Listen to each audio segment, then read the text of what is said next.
අද මම ඕගොල්ලන්ට කියලා දෙන්න හදන්නේ closures ගැන. හරිද? JavaScript වලයි Python වලයි දෙකේම තියෙන closures ගැන ඒවයි තියෙන වෙනස garbage collectors ගැන මම කියලා දෙන්නම් නිකන්. මෙතන closures ගැන දන්න අය වගේම නොදන්න අයත් ඉන්න පුළුවන්. ඒ කාටවත් දැනගන්න මම close එකක් කියන්නේ මොකද්ද කියලා ඉස්සෙල්ලම සරලව කියන්නම්. උදාහරණයකින් කියනවා නම් close එකක් කියන්නේ අපි මොකක් හරි function එකක් call කරාම ඒ function එකෙන් තව function එකක් return කරනවා. ඒ රිටර්න් වෙන ෆන්ක්ෂන් එක ඇතුලේ කලින් අර කෝල් කරපු ෆන්ක්ෂන් එකේ ලෝකල් වේරියබල් එකක් හරි ඔබ්ජෙක්ට් එකක් හරි මොකක් හරි යූස් වෙලා තියෙනම් ඒ යූස් වෙච්ච එක පස්සේ රිටර්න් කරන ෆන්ක්ෂන් එක කෝල් කරන වෙලාවට ඇක්සස් කරන්න ප්‍රෝග්‍රෑම් එක මගින් මතක තියන් ඉන්න ඕන. හරිද? එතකොට අන්නේ මතක තියාගැනීමේ යාන්ත්‍රණයට තමයි අපි සාමාන්‍යයෙන් ක්ලෝසර්ස් කියලා කියන්නේ. මම ඕගොල්ලන්ට මේක සිමියුලේට් කරලා පෙන්නන්නම් JavaScript කෝඩ් එකකින්. ඉස්සෙල්ලා අපි මෙතන හදාගමු ෆන්ක්ෂන් එකක් main කියලා. මේ ෆන්ක්ෂන් එක ඇතුලේ මම local variable එකක් හදාගන්නවා let_x කියලා. let_x සමානයි 0යි. දැන් අපි මේක ඇතුලේ තව ෆන්ක්ෂන් එකක් හදාගමු.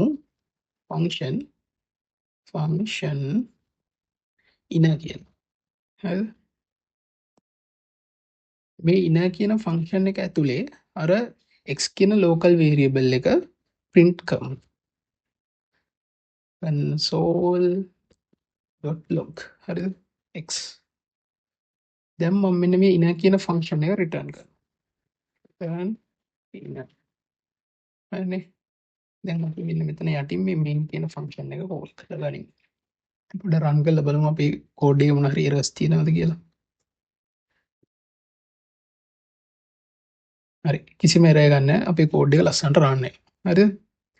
දැන් මෙතෙන්දි වෙන්නේ මෙන්න මේ inner කියන ෆන්ක්ෂන් එක return කරන්න ඕනේ මෙන්න මේ main කියන ෆන්ක්ෂන් එක call කරාම හදිස්සිය හරි user කෙනෙක් මෙන්න මේ return value එක මොකක් හරි variable එක store කරගත්තොත් මෙන්න මෙතන inner කියලා variable එකක් දාලා ඒක store කරගත්තොත් ඔය එකක් දාමු. හරිද? ඒ userට පුළුවන් මෙන්න මේ return වෙන function එක ඕනම වෙලාවක මෙන්න මේ variable එක call කරන්න. එතකොට මෙන්න මේ x කියන value එක access කරන්න නම් මෙයා මෙන්න මේ function එකෙන් function එක call වෙද්දි හැදෙන මෙන්න මේ x0 කියන value එක මතක තියන් ඉන්න ඕන. හරිද? ඔය හදිස්සිය හරි මෙන්න මෙතන යටින් inner කියන call කරනවා. හරිද? මේක ඉනම වෙන්න ඕනේ නැහැ. මේ variable එකට ඔයාලට කැමති නමක් දාගන්න පුළුවන්. හරි?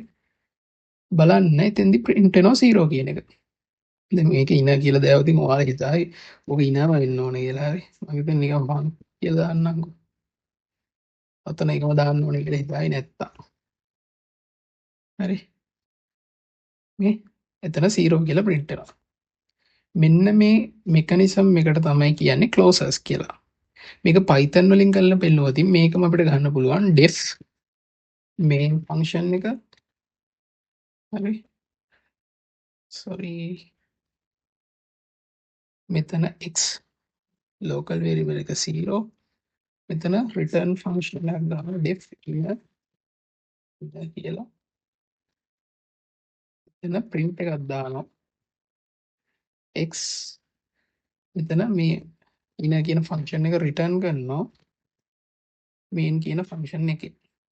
හරි? හරි. අපිට ඕන වෙලාවක මෙන්න මෙතන මෙන්න මේ main කියන function එක call කරලා inner function එකේ ගන්න පුළුවන් return එකක් විදියට. user කෙනෙක් කොයි වෙලෙත් හරි මේ function එක call කරන එක මෙහෙම දාන්න පුළුවන්. හරිනේ? අත් run කරලා බලමු අපි දැන්. හරි කිසි අවුලක් නැහැ. 0 කියලා එනවා දෙක. මෙන්න මේක තමයි closure mechanism කියන්නේ සාමාන්‍යයෙන් මේ Python වල මේ JavaScript වල. දැන් මට අද කියලා දෙන්න ඕනුනේ ඇත්තටම මෙන්න මේ කතන්දරේ නෙවි. මේක සාමාන්‍යයෙන් කවුරුත් දන්න කතාව. මට කියලා දෙන්න ඕන මේකේ garbage collectors ක්‍රියා කරන විදිය. හරිද? මෙන්න මේ return කරන function එක ඇතුලේ මෙන්න මේ x කියන local variable එක use වෙලා තියෙනවා. ඒක නිසා JavaScript මේ x කියන variable එකේ value එක මතක තියාගෙන ඉන්නවා. තව හිතන්නකෝ මෙතන තව variable එකක් හදනවා අපි let y කියලා. y සමානයි 5. හරිද? එතකොට මෙන්න මේ රිටර්න් කරන ෆන්ක්ෂන් එක ඇතුලේ මෙන්න මේ y කියන ලෝකල් වේරියබල් එක යූස් වෙලා නැහැ. එතකොට JavaScript දන්නවා මෙන්න මේ y කියන වේරියබල් එකෙන් තව දුරටත් වැඩක් නැහැ. ඒක garbage collectors වලින් ඊළඟ සර්කල් එකේදී ක්ලියර් කරන්න පුළුවන් වේරියබල් එකක් විදිහට එයා පොඩි නෝට් එකක් දානවා. එතකොට වෙන්නේ ඊළඟ සර්කල් එකේ garbage collectors බලනවා මට ක්ලියර් කරන්න පුළුවන් වේරියබල් මොනවද තියෙන්නේ කියලා. එතකොට එයා දකිනවා මේ y කියන වේරියබල් එක කොහෙවත් යූස් වෙලා නැහැ. එතකොට එයා මෙන්න මේ y කියන වේරියබල් එක ක්ලියර් කරලා දානවා. හරිද? ඒ තරමටම JavaScript වල closure optimize කරලා තියෙන්නේ. Python වලදීත් මේකේ කිසි වෙනසක් නැහැ. මේ වගේමයි අවශ්‍ය වේරියබල් ටික මතක තියාගන්නවා. අවශ්‍ය නැති වේරියබල්ස් ටික garbage collectors වලින් ක්ලියර් කරලා දානවා. මම ඒකත් මෙන්න මෙතනින් ගන්නම් y කියලා වේරියබල් එකක් හදමු. y සමානයි 5යි. මෙන්න මේක ක්ලියර් කරනවා. මෙන්න මේක මෙයා මතක තියාගන්නවා. හැබැයි මම ඔයාලට මතකද දන්නේ කිව්වා JavaScript වල garbage collectors ක්‍රියා කරන්නේ circles විදියට. ඒ කියන්නේ සැරින් සැරේ යා බලනවා මට ක්ලියර් කරන්න පුළුවන් variables මොනවා හරි තියෙද කියලා. හැබැයි Python වලදී ඒක ඊට වඩා වෙනස්. Python වල garbage collectors සැරින් සැරේ බලන්නේ මට ක්ලියර් කරන්න පුළුවන් variables මොනවද තියෙන්නේ එහෙම බලන්නේ. හරිද? එයා කරන්නේ Python වල හැම එකක්ම object එකක්නේ. Python වල හැම එකක්ම object එකක්. string එකක් ගත්තත්, integer එකක් ගත්තත්, float එකක් ගත්තත් හැම එකක්ම objects. හැබැයි JavaScript වල එහෙම නැහැ. JavaScript වල තියෙනවා primitive data types නෙවෙයි non primitive data types කියලා දෙකක්. හරිද? ඒව ගැන ඉස්සරහට මම වීඩියෝ එකක් අරන් එන්නම්. Python වලදී කරන්නේ එයා ඒ object එකට reference වෙච්ච variable නැත්තම් එකක්වත් අන්න ඒක clear කරලා දානවා.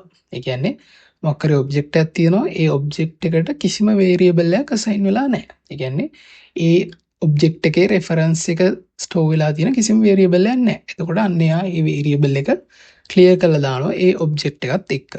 මේක Python වල අපිට live demonstrate කරන්න පුළුවන්. දැන් මම ඔයාලට live demonstrate කරලා පෙන්නන්නම් Python වලින්.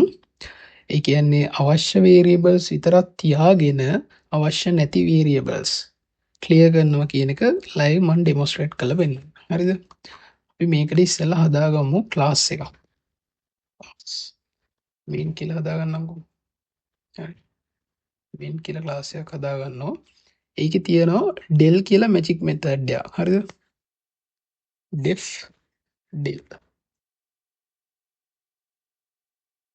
ඒකට self කියන parameter එක දෙනවා. අපි මෙතන දාමු print එකක්. print එකක් දාමු delete. හරි. ඊට පස්සේ අපි function එකක් හදාගමු. function ඊට පස්සේ අපි function එකක් හදාගමු. def on කියලා function එකක් හදාගමු. හරිද? මේකට මම x කියලා දෙන්නම්. x සමානයි 5යි. y කියලා එකට මම main කියන class එකෙන් object එකක් හදාගන්නවා. හරිද? ඒක y කියන එකේ store කරගන්න. ඊට පස්සේ මේක ඇතුලේ ගහමු inner function එක def inner මෙතන print කරමු print x.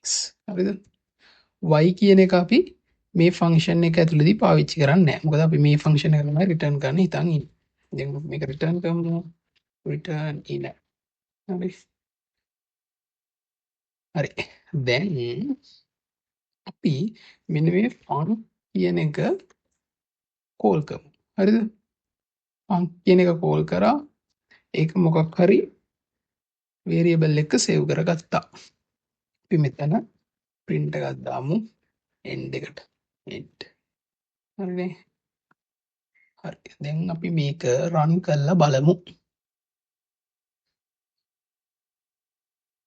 මෙන්න බලන්න. delete කියන එකෙන් පස්සේ තමයි end කියන එක print වෙලා තියෙන්නේ. ඇයි? මෙන්න මේ function එක call කරාම මේ x කියන මෙන්න මේ y කියන object එක වැඩක් නැති නිසා එයා program එක end කරන්න කලින්ම ඒ variable එකේ ඇතුලේ තියෙන object එක delete කරලා තියෙනවා. දැක්කද? ඔයා හිතන්න ඔයා මෙන්න මෙතන ඇතුලේ y කියන එක පාවිච්චි කරොත් මොකද්ද වෙන්නේ? මම තප්පර 5ක් දෙන්නම්. ඔයා ඒක හිතන්නකෝ. අවුට්පුට් එක මොකක් වෙයිද? වෙන්නේ අවුට්පුට් එක ඕඩර් එක චේන්ජ් වෙනවා.